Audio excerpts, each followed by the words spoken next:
So I just seen a post on Instagram, and I gotta say something because this was just in my mind.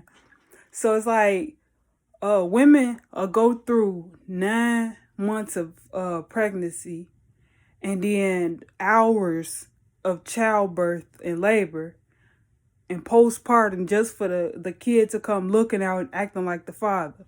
Okay, and first off, they're acting like both of you, and excuse me. What really just got me in this mode to where I want to express something was something I heard before, and a man was like, "She's carrying my seed. This my child.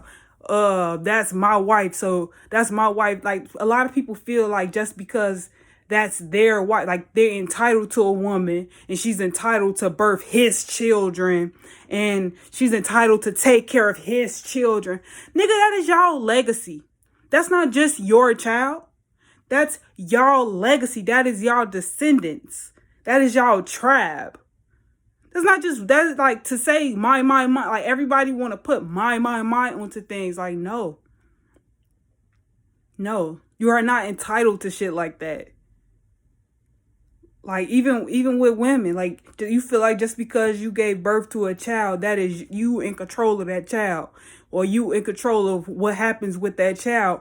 That is not just your child, unless you played your cards like Mary, the Virgin Mary, and made a baby with yourself, or you injected some sperm into your pussy and had a baby by yourself. Then that is not your responsibility alone. That you are not entitled. Even if you did all of that, you're still not entitled to that child.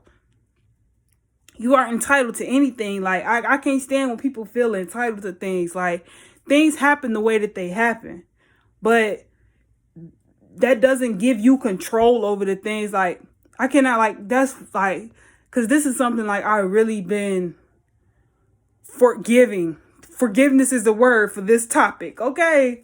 Forgiveness, because like people like that really traumatized kids when you try to control them because you feel like you got power over them. Then like when they get older, they allow people to run over them and do all of these things. They become a people please. They just become narcissistic type of people, and they don't know their true power. They go off of somebody else's will. Then that same parent that did that to that kid when they was a kid want to talk about that kid and shame them for the decisions that they made, but not knowing that you instilled those morals into that child.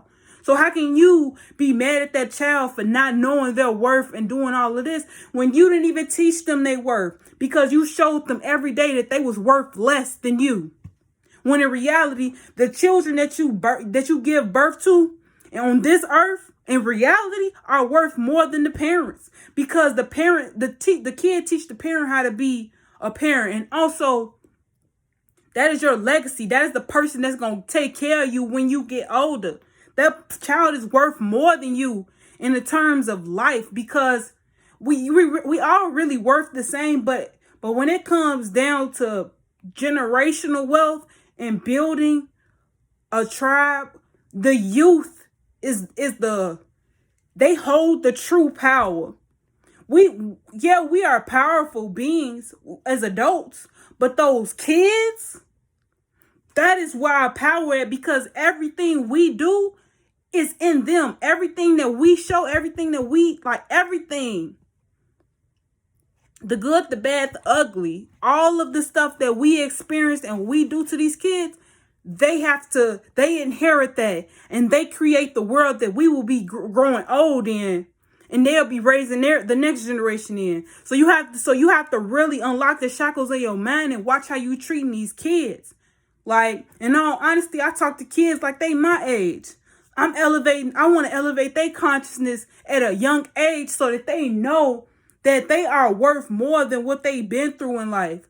Like, yeah, I'm not perfect, and I won't ever try to be. Like, and I gotta say this because this is something that a lot of people may not like, that I like this, but I have a sense of responsibility, in this case, to myself to go about things the way that I see is the best way. So for instance, me, I'm a smoker. My little cousins know that.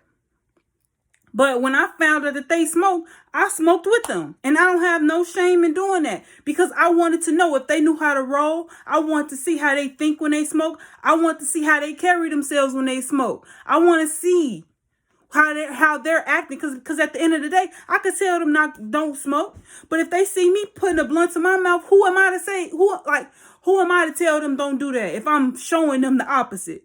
Like, no, if this is the choice that you're going to make, I want to see how you carrying yourself. And I want you to see me do it as well, because then you will know something. You won't be, the blind can't lead the blind. We got to keep it real so these kids can think for themselves. Like I can't shame somebody for doing something that's the same shit I do. I can only guide their direction to make sure that they moving smarter. And in me doing that, like, don't get me wrong, some people may not feel that way, but it's like a lot of problems would be decreased if we keep it real with these kids and stop putting up a facade. Like, I love what Tupac said in one of his interviews. He said, we need to stop playing roles and being role models and be real models. Like, I'm a real model. Like, I'm there's no shame in my game in what I do. Like, my body count the same age as me. My lungs at capacity. Like, I feel my lungs to capacity. There is no shame in my game because it's all a lesson. Ain't no guarantee. Like, I lived that for 22 years. I like not even 22. I started smoking and having sex when I was 14. But anyway, like, that's a lesson that I had to learn because I had to teach myself through life experiences. I had to grow through life. Couldn't nobody teach me that.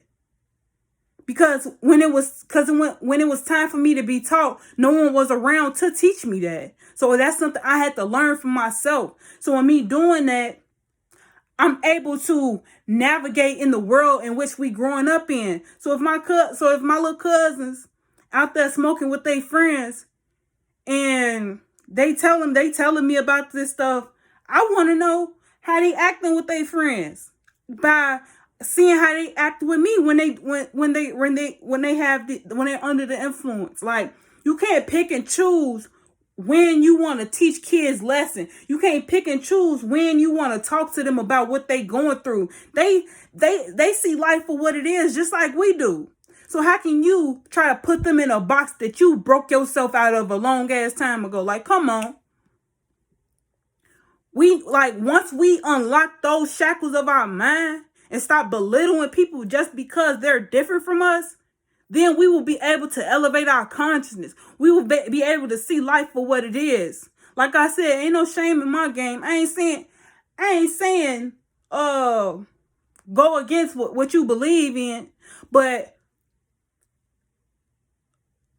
if you don't stand for something, you will fall for anything. And that's what I want to show that's what I'm embodying. Malcolm X said it best.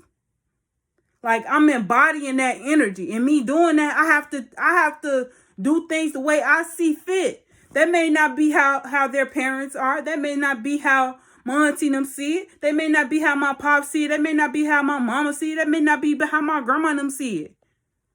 But at the end of the day, I'm only about 8 years older than them. They got like, everybody else probably got like 40 years on them, 30, 40 years on them. They forgot I guess they must have forgot how they was when they was that age. They was learning through trial and error. Like, at the end of the day, I want them to know that if you go through anything, you're not alone in this shit. We all human. We all make mistakes. And just because you doing it right now, by the time, that's something we got to really realize. Once you make all your mistakes younger, by the time you get older, you ain't gonna want to do that same thing. So if me doing that with them can show them, like, maybe this ain't for me. then by the time they get older, they will release that habit, or they'll transmute that habit into something creative.